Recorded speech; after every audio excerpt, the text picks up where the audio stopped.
Assalamualaikum warahmatullahi wabarakatuh. Bismillah, alhamdulillah, wassalatu wassalamu ala rasulillah. Wa ba'du. Pemirsa yang dirahmati Allah subhanahu wa ta'ala, duduk-duduk di pinggiran sungai Belawan, paling enak sambil makan bakwan. Halo para pemirsawan, jumpa lagi dengan Ustadz Ridwan. Pemirsa yang dirahmati Allah subhanahu wa ta'ala, pada kesempatan kali ini Al-Fakir akan menyampaikan tausiah meraih kemenangan dengan norma kepantasan dari Allah subhanahu wa ta'ala. Saudaraku, kita mungkin mengenal yang namanya Sultan Muhammad Fatih, seorang raja dari kerajaan Turki. Beliau hidup pada tahun 1432 sampai dengan 1481 Masehi.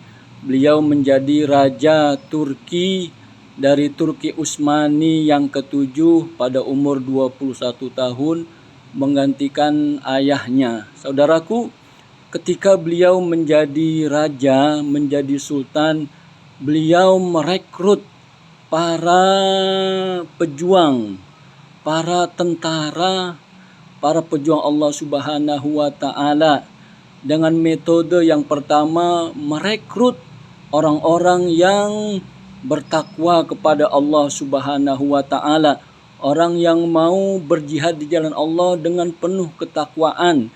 Di antara ketakwaannya adalah wajib untuk senantiasa melaksanakan sholat wajib dengan berjamaah. Yang kedua, menghidupkan sholat tahajud.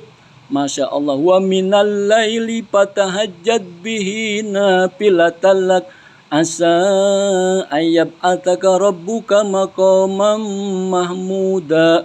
Al-Isra ayat 79. Dan dari sebagian malam maka bertahajudlah kalian, semoga Allah subhanahu wa ta'ala mengangkat derajat kalian. Nah, Sultan Muhammad Fatih menekankan bahwa untuk menjadi tentara pejuang Allah harus rajin sholat jamaah, harus rajin bertahajud. Maka saudara, dengan hal itu akan membakar semangat para pejuang, para tentara-tentara Islam. Maka jangan heran ketika beliau menjadi sultan berhasil mengalahkan Kekaisaran Bizantium. Romawi kalah oleh pasukan Sultan Muhammad Fatih. Saudara kan dirahmati Allah subhanahu wa ta'ala, bisa kita bayangkan bagaimana seandainya kalau sholat subuh ataupun sholat tahajud dipenuhi oleh mereka, kaum muslimin, kaum mukminin, seperti orang yang akan melaksanakan sholat Jumat. Masya Allah.